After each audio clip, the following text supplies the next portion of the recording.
Ich möchte auf jeder Kartstrecke in der Schweiz einmal fahren.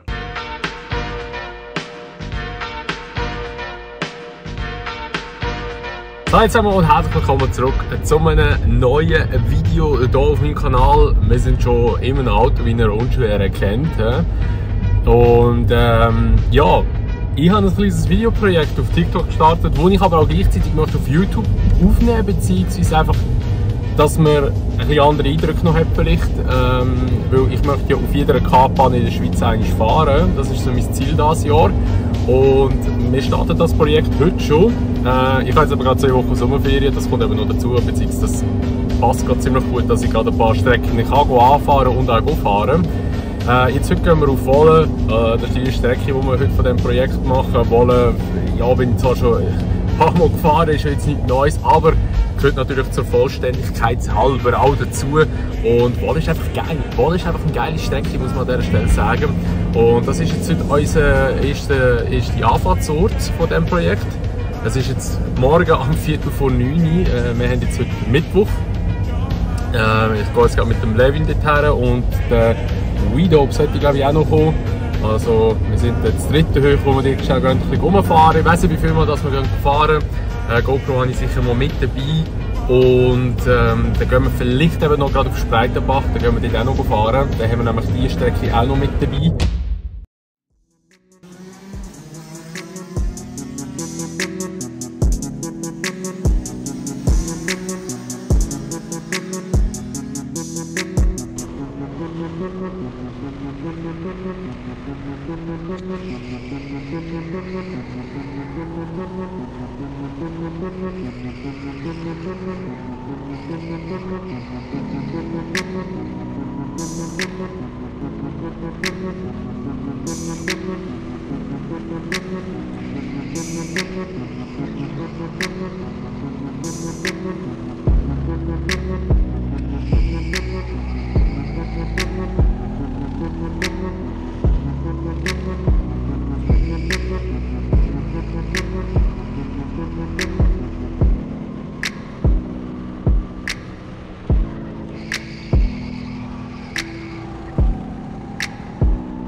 So, ich bin inzwischen am Heimfahren.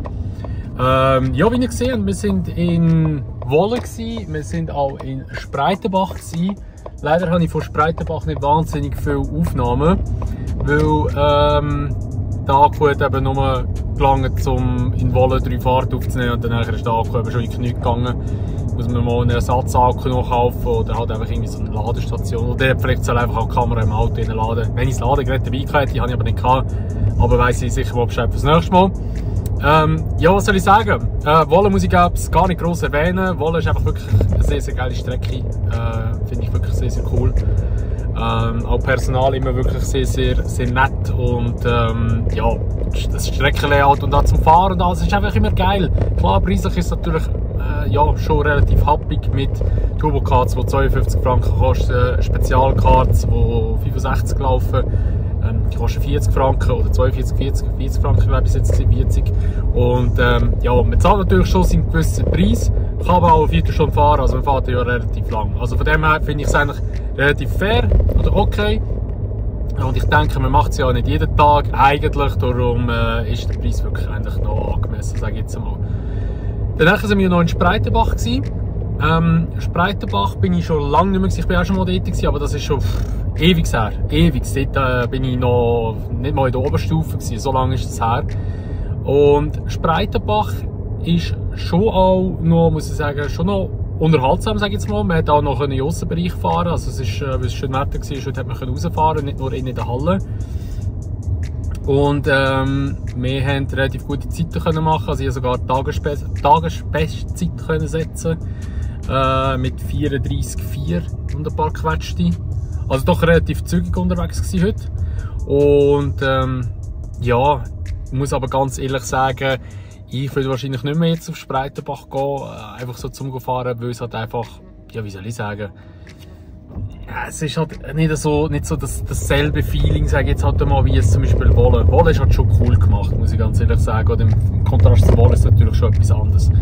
Darum, Wolle würde ich ein 10 von 10 geben. Spreitenbach würde ich, auch wenn das Personal wirklich auch mega lieb war und alles, also mega nette Leute sind dort am Arbeiten, muss ich von der Strecke und mit der Karte so würde ich eigentlich nur so ein 6 von 10 geben. Aber sonst die Location an sich und so ist sicher cool und ich denke auch, wenn man jetzt Kinder hätte oder so, oder für Kinder so, sage ich jetzt mal, ist es sicher mega cool und mega unterhaltsam. Schönen guten Morgen und herzlich willkommen zurück zum nächsten Teil. Wir haben heute Samstag und wir gehen heute ins Welsche runter. Wir gehen an eine Ortschaft, die ich aussprechen kann.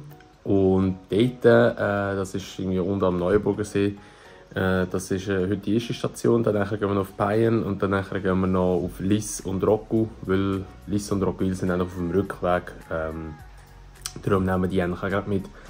Und also heisst, wir gehen heute wirklich 4 Kartstrecken fahren. Das ist eigentlich heute das Ziel, wobei Roggwil und Liss kennen wir eigentlich schon. Also das ist ja jetzt nichts Neues.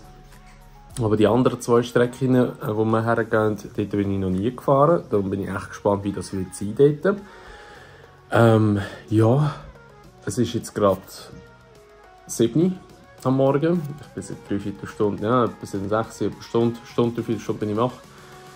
Ich bin jetzt hier noch genüsslich einen Kaffee am Trinken. Und ja, das hat eigentlich dann etwa mal der Levin, also aka der Magic Hat zu mir gekommen. Und dann gehen wir weiter, holen den Simi noch und dann geht es los. Ich sollte noch tanken und ich sollte noch kurz in Folge, weil mein Pass und meine ID, die ich neu bestellt habe, sind gekommen. Und die sind ja, dort gelandet, nicht bei mir daheim, weil ich nicht da war und sie sind eingeschrieben. Also, top. Ja, das wäre soweit alles.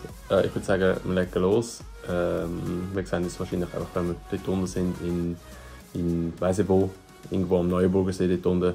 Wir sehen uns dann.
So, ich bin jetzt wieder retour. Ich glaube, es hat nicht viel gefilmt, weil ich es vergessen habe. Aber ich denke, ich habe jetzt einfach das Zeug geplant, das ich eigentlich für auf TikTok gefilmt habe.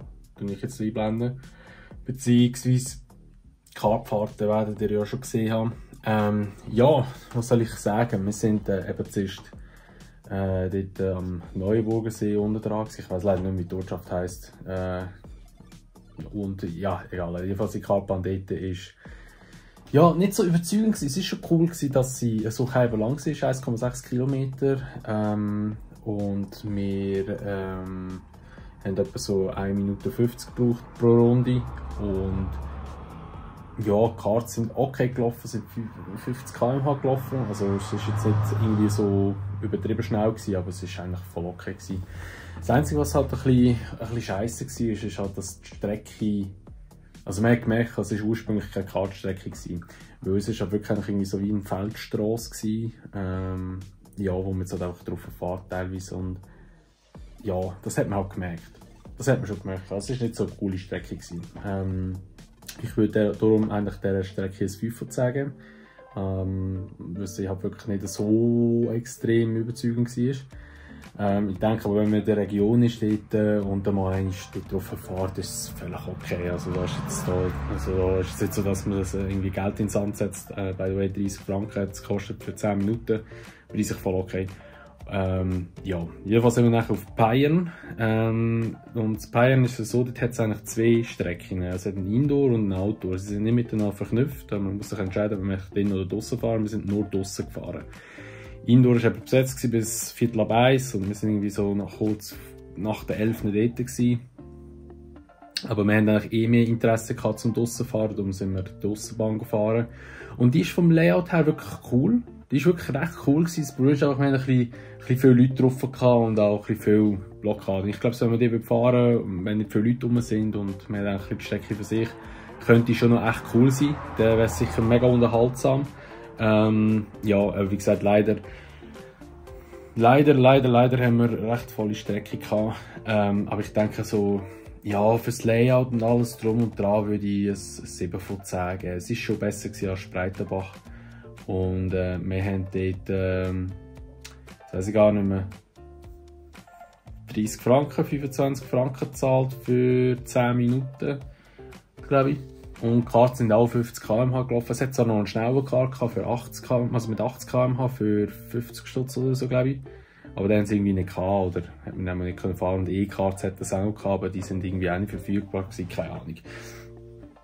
Es sind auch mal mit den gleichen Karts gefahren, und die sind etwa so, denke ich mal, 50 Sachen sind die gelaufen, also okay auch. Aber die Strecke hat wirklich viel rausgeholt, die war wirklich cool gewesen. Und ja, eben darum ein 7 von 10, denke ich, ist völlig legitim. Dann sind wir weiter auf Lyss. Lyss ist für mich keine unbekannte Strecke. Wir sind letztes Jahr eigentlich praktisch immer dort gewesen. Das sind wir noch nicht so viel dort gewesen, aber ja, bei Lyss muss ich glaube ich nicht groß sagen. Es ist halt wirklich eine coole Strecke. Kennen wir inzwischen in- und auswendig. Ist wirklich zum Fighten mega cool, oder auch zum Zeitenjagen. Man hat eine breite Strecke, also kann man wirklich auch das 3., 4. hoch nebeneinander fahren teilweise. Man hat so viel Platz dort. Und ja, wirklich durch und durch eine coole Strecke. Also kann ich wirklich empfehlen, Lyss, und vor allem die Preis-Leistung ist top. Jetzt sind wir 3-mal gefahren in Lyss, weil wir wirklich recht Bock hatten dort zum Fahren. Es hat aber wirklich mega Spass gemacht. Wir hatten so geile Battles dort, holy shit. Und dann nachher, ja, sind wir... Sorry, es ist jetzt sonst irgendwie 11:30 oder so. Ich bin noch gut duschen, alles. Es ist schon relativ spät. Wir sind dann nachher noch weiter auf Roggwil, das war die letzte Station gewesen. Und nein, sorry, Lyss muss ich noch bewerten, voll vergessen. Lyss würde ich es 9 von 10 geben, muss ich ganz ehrlich sagen. Lyss ist wirklich auch nahezu eine meiner Lieblingsstrecken. Kommt nicht ganz an das von Wolle her, weil Wolle ist halt einfach immer noch so, für mich bis jetzt, also da wo ich gefahren bin, so das Beste eigentlich. Aber Lyss ist schon wirklich auch sehr, sehr geil. Also das kann ich wirklich empfehlen. Und eben, da sind wir auf Roggwil gegangen. Roggwil Indoor halt, Elektro nur noch, früher war Benziner gewesen. Und ja, Das Geschwindigkeitsgefühl ist schon anders. Das ist hure schnell vorgekommen. Also es ist mir wirklich verdammt schnell vorgekommen dort drinnen. Und die Strecke macht schon auch Spass. Es ist durch und durch schon auch eine coole Strecke. Das Einzige, was halt ein bisschen räudig ist, ist halt der Preis. Also man zahlt 25 Stutz auch für 8 Minuten. Und das ist halt schon auch recht happig für die Anzahl Minuten, die man nur fahren darf. Allerdings muss ich sagen, wenn man jetzt gerade irgendwie so ein bisschen viel Kart gefahren ist in letzter Zeit oder ein bisschen auf das trainiert ist, 8 Minuten ist schon noch anstrengend drauf. Also wenn man gerade ein bisschen viele Leute drauf hat und ein bisschen Battle und so hat, dann ist das schon übertrieben anstrengend drauf.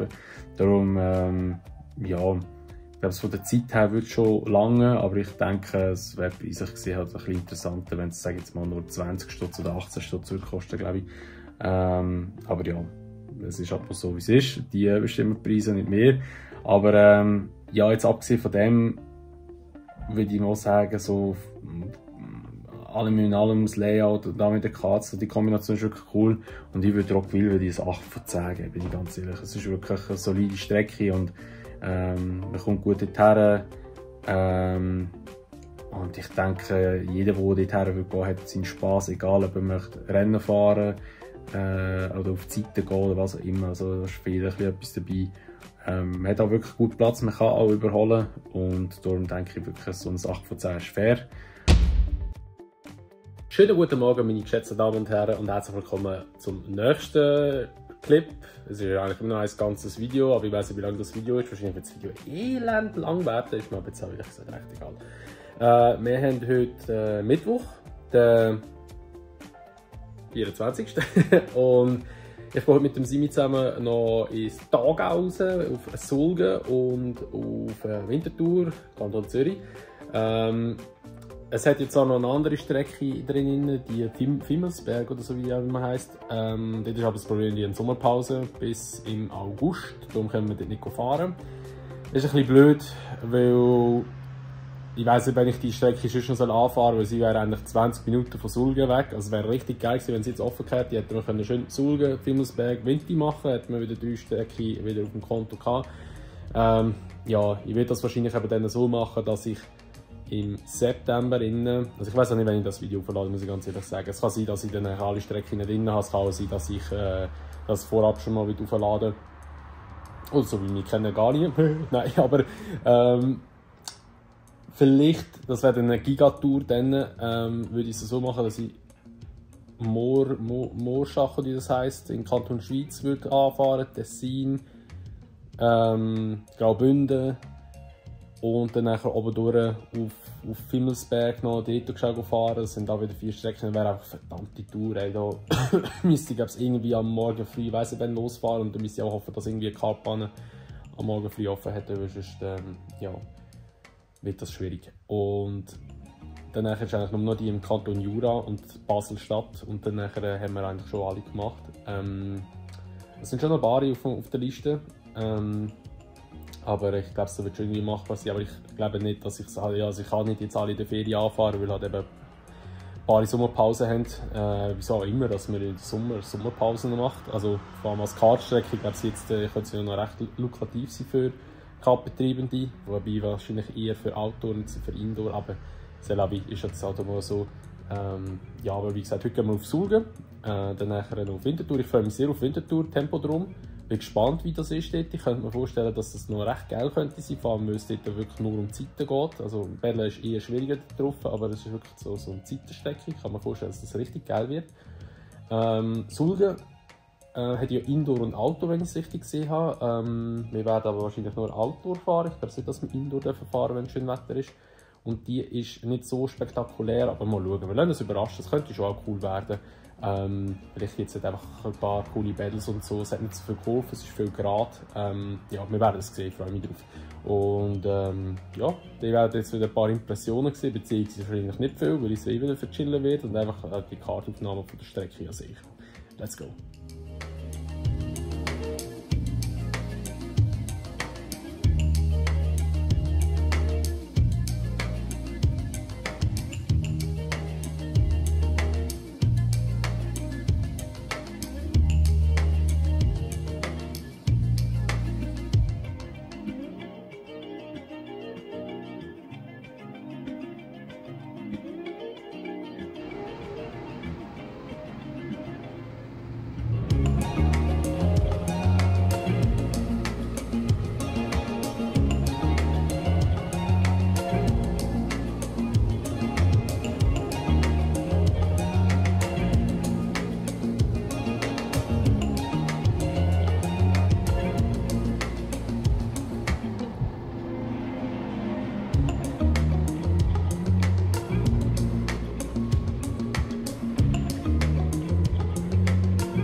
Jo, ich bin schon lange wieder retour, beziehungsweise es ist inzwischen schon der übernächste Tag. Ich habe jetzt gar kein Video mehr aufgenommen.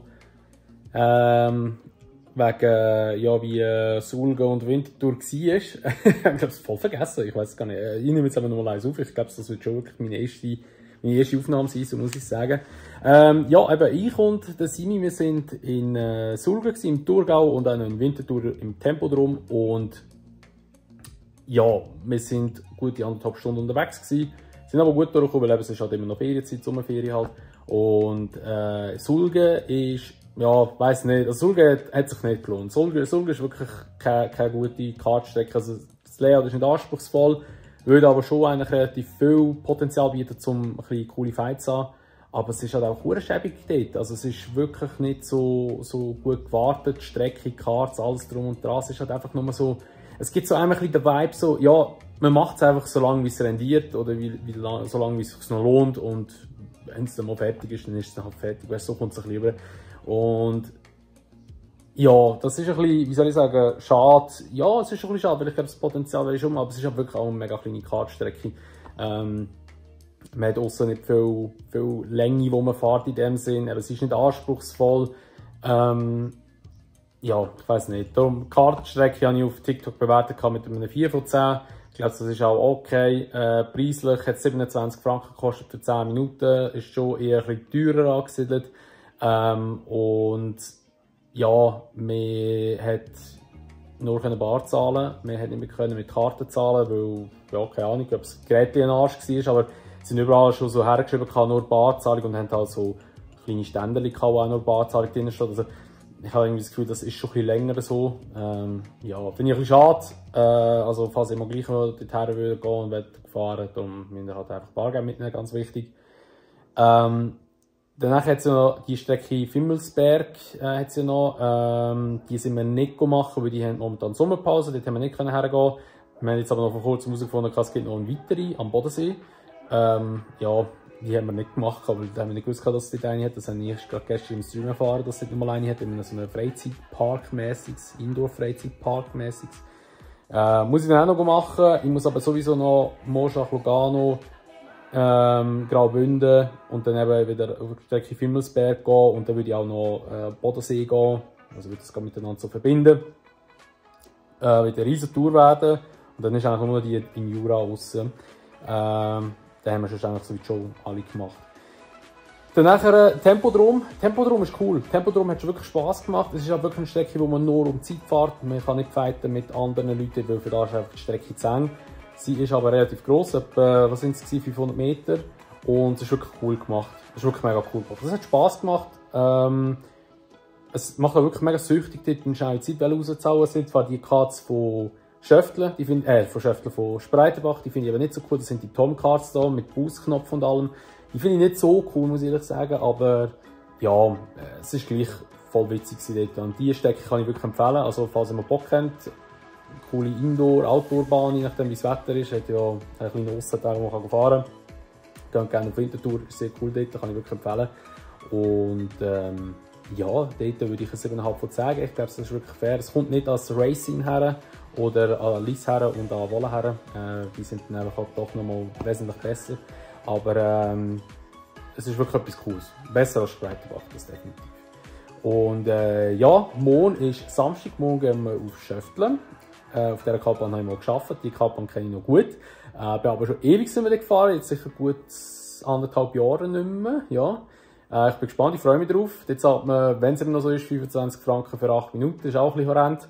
Aber man fährt mit den Sodi-Cards Elektro, also genau die gleichen wie zum Beispiel im Racing oder wie auch Liss hat, die 4 Elektro-Cards sind genau die gleichen. Freue mich drauf. Und ja, da würde ich mal sagen, wir sehen uns im nächsten Tag wieder. Bis dann. So, also, wir gehen jetzt auf Schöftle. Es ist Samstagnachmittag. Wir haben es gerade um 2 abgemacht. Ich habe zum Glück nicht einen weiten Weg, nur etwa 10 Minuten, Viertelstunde etwa, dann bin ich dort hin. Und ja, freue mich, ich bin dort noch nie eine Zeit gefahren, also beziehungsweise wirklich, wo registriert wurde. Ich habe zwar auf dieser Kartbahn gearbeitet, aber bin immer mit Stufe 4 gefahren, die Karten haben 5 Stufen. Normalerweise fährt man mit Stufe 3. Ich bin aber immer mit Stufe 4 gefahren und durfte nicht Zeit messen, logischerweise, weil sonst willst du automatisch die schnellste Zeit machen. So.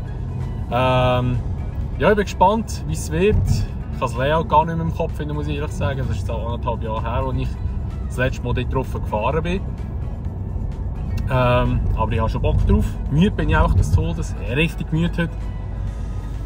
Aber ich hoffe, dass wenn wir dort ein bisschen fahren, dass ich dann automatisch ein bisschen wach wird, wenn ich mich dann ein bisschen konzentrieren muss. Das Bild ist einigermaßen. Ich habe das Gefühl, ich bin aber wahrscheinlich vom Kopf abgeschnitten. Aber es geht leider nicht anders gerade zum Aufnehmen. Und ja, dann würde ich sagen, wir sehen uns gerade auf der Strecke.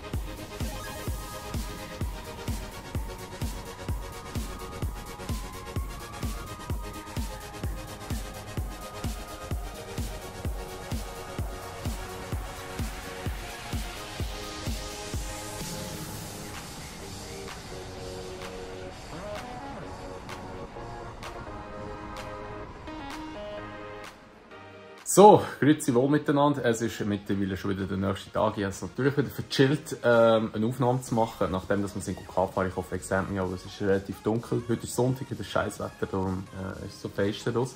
Wir haben nämlich jetzt inzwischen irgendwie 10:30 am Morgen, aber so, ja, wie gesagt, das Wetter ist halt nicht so gut draussen. Ist jetzt auch egal, es geht ja nicht ums Wetter, es geht ums Kartfahren. Wir waren ja gestern in Schöfflet noch. Mit der Cinema 8, dort habe ich auch gearbeitet, darum ich kenne die Kartbahn. Bin aber schon lange nicht mehr drauf gefahren, 1,5 Jahre bin ich schon nicht mehr dort drauf gewesen. Und ja, was soll ich sagen? Also die Bahn ist halt mehr wirklich nur zum Zeitfahren gemacht. Also es ist nicht irgendwie, wo du jetzt kannst aufgehen und Zweikämpfe haben, das ist einfach viel zu eng. Es sind Elektrokarts, die 40 km/h fahren, die Strecke ist 370 Meter lang, zweistöckig. Es ist schon noch cool, macht aber nicht so viel Bock wie im Tempo, darum muss ich ganz ehrlich sagen, also so auf die Seitenjagd, so das Gefühl hast du irgendwie nicht so, oder so den Drang dazu, denkt man, so sage ich jetzt mal die Sucht. Es ist okay, also wenn man in der Region ist, kann man mal gerne dorthin gehen, mal probieren. Man zahlt 25 Franken für 8 Minuten, ist natürlich auch wieder recht ein happiger Preis, aber es ist okay. Also wirklich, ich kann nicht mehr sagen als okay, darum Bewertung ist für mich 6,5 von 10. Und ja, ich würde mal sagen, das wäre es mal gewesen, von der ersten K-Tour, weil jetzt sind meine Sommerferien auch vorbei, jetzt habe ich auch nicht mehr so viel Zeit, um das zu machen, oder weniger Zeit. Ich werde wahrscheinlich im September oder im Oktober noch mal eine Woche Ferien nehmen und dann nachher versuchen, den Rest noch mal zu machen. An dieser Stelle dicke Grüße und ein riesen Dankeschön geht raus an Simi, an Levin, aka der Magic Card, an Widow. Wer ist noch mitgekommen? Ich glaube, es ist niemand mehr mitgekommen. Ich hoffe, jetzt habe ich niemand vergessen, das wäre es bitte. Nein, ich glaube, das sind alle. Also, wir drei sind eigentlich überwiegend alle Kartstrecken gegangen. Also, ich bin nie alleine an eine Kartstrecke gegangen, es war immer jemand dabei gewesen. Also, ich glaube, ich kann wirklich sagen, der Levin und der Simi, die sind wirklich fast an jeder mit dabei gewesen. Also, von dem her, da gehen wirklich dicke Props und Grüße raus an die. Ich glaube sogar, der Levin ist ja wirklich ein Mikro an jeder, wenn ich ah nein, ausser Zurge. Zurge ist ja nicht dabei gewesen, ich bin nur mit dem Simi und Tempo da. Aber, ja, darum dicke Grüße gehen raus an die zwei oder an die 3 Leute, dass sie Zeit genommen haben, dass sie mitgekommen sind. Das weiss ich wirklich zu schätzen. Es ist nicht selbstverständlich, dass man sich auch Zeit nimmt für das. Ja, das wäre es wie gesagt mal vom ersten Part. Ich freue mich schon auf das Zusammenschneiden von dem Ganzen, weil es ist ein recht langes Video, weil ich laber echt viel immer. Hat wirklich mega Spass gemacht. Wie gesagt, nochmal Grüße gehen raus an die Leute, die mitgekommen sind. Und natürlich auch, dass du jetzt das Video auf YouTube, also ja, bist du auf YouTube gesehen, weil es ist auf YouTube drauf, aber falls du von TikTok übergekommen bist, grüß dich dann raus an all die Leute, die die Videos auf TikTok geschaut haben. Die Videos sind anders, sag ich jetzt mal, also nicht viral gegangen, aber halt, ja, umgegangen. Also im Schnitt haben die eigentlich alle um die 25.000 bis 30.000 Aufrufe gemacht, die Videos. Und auch relativ viele Likes und Followers neu generiert, also darum auch dicke Grüße gehen alle raus, die frisch dazugekommen sind. Danke vielmals für den riesen Support, dass ihr das auch so cool findet und auch immer fleissig Kommentare reingeschrieben habt, wo wir hergehen sollen. Ja, danke vielmals und dann sehen wir uns dann im nächsten Video wieder. Und bis dahin wünsche ich euch schon mal ein schönes Tag. Macht's gut und schön.